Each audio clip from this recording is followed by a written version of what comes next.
Nous nous Lebu dañu am un peu retard ci administration. And he said that the Lebu they are a little late about the Senegalese administration. Parce que bu jëkkoon boo jàngee l'école ñu ne da ngay dundal kéefër. Because a long time ago, if you want to go to the international the school, they just said that you just want to support you supporting the Western people. su ko defee géej gi ak àll bi rek mooy sunu dund. So then they just see that the Lebus has to just be agriculture or fishermen. boobu bëgguñu benn koppar administration déedéet. At that time they didn't like any help or money came from the administration. mag ñi boo waxee ñu ne boo liggéey tubaab ab jaam ngay nekk. Because the Lebus ancestors, they said, for example, if you work for the administration, you're going to be slave. parce que kii bu mu liggéeyloo day mel ni mooy sama borom. Because if you man ma nekk ab jaam mu di ma fay. Because if you work for the administration, because at that time the administration was controlled by the French, and they said if you work for the administration, are you going to be slave of the French? loolu mooy sunu handicap. So that was the handicap of one of the handicaps. boo demee ci administration ci ministère yi. If you go to the Senegal administration. noo ci gën a néew. There is not so many Lebu. bare ci Lebu administration déedéet. There is not so many Lebu at the Senegal. parce que ñooñu ñëpp bu njëkk c'est des sujets français. Because at that time all these people was the French subject. noonu noo doon buur yi noo doon citoyen yi. And the Lebus was the king and they was the citizen.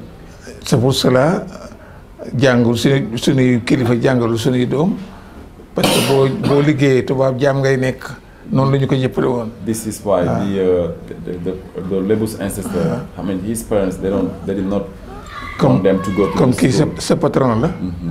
may liggéey mu di ma fay. noonu pour noonu dañ koy continuer mooy suñu borom nekk jaam nu bañ. Yeah, because they see that if you're working for the French people at the administration, then he's your boss and he's gonna pay you. So they just see that you are the slave of that French guy.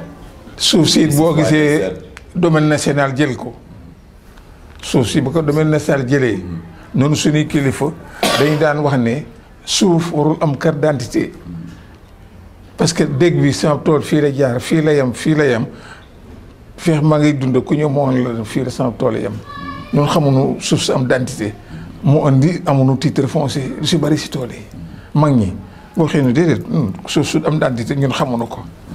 Yeah, the Lebu, for them, they always said that the land doesn't need the ID card because right now in Senegal, the whole land of the whole Senegalese territory is owned and controlled by the government. Yeah, and he said this is news, but long time ago, the ancestors they just said that lands don't need ID card. You cannot say that.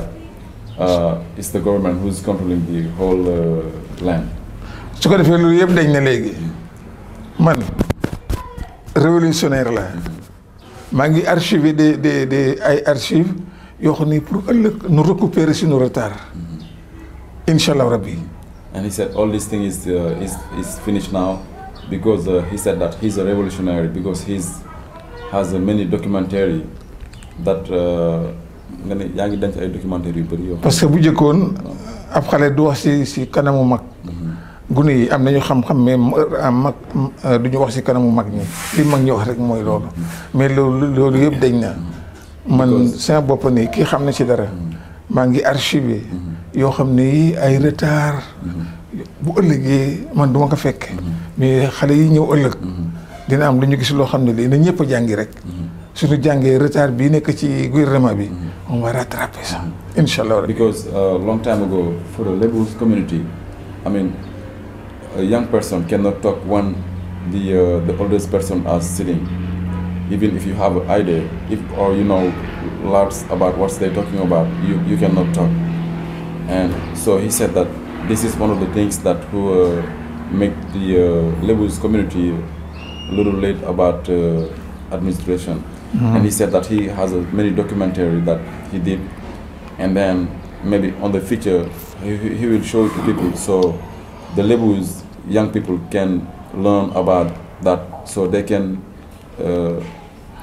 dañuy toog fii mais bu fi woon sama kër gële la. documents yi dinaa ko wan.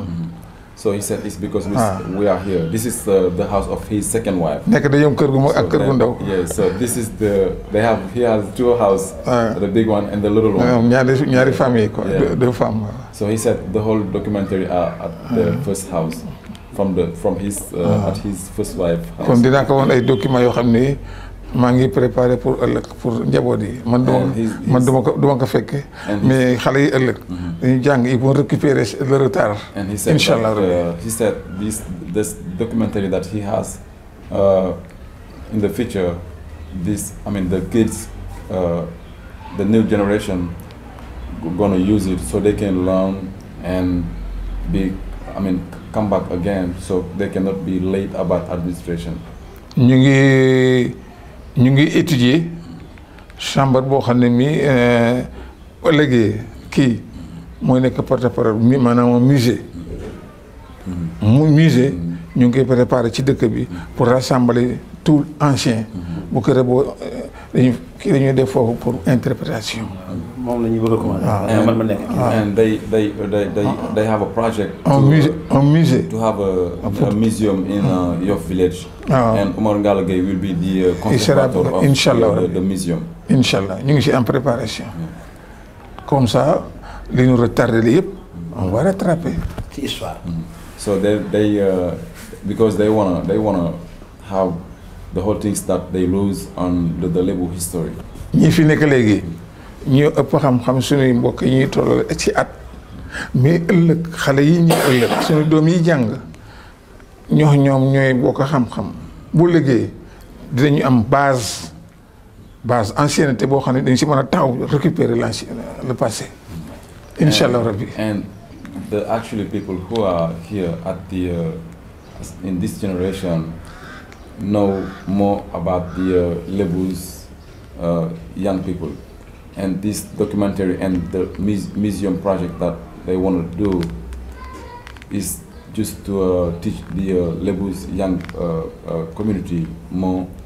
Then in the future they can have the same knowledge than the people have actually. li ma la wax nag bu ngeen laata dem tàggoo Ngalla Gueye na ngeen am bés ba ngeen ñëw Ndangaañ sama kër gële ma wan ko dossier yi mu gis ko. And he said that he will show you the documentary. avant bu laa dem daal. dinañ ñëw fële ma wan ko dossier yi lii ma la wax nii. ma wan ko inshallah rabbi. He said before Todd leave for US for the summer. Inshallah. kon nag defe naa affaire waxtaan bi mu ngi noonu. loo bëgg. loolu moom bëgg na waaw damay. baax na.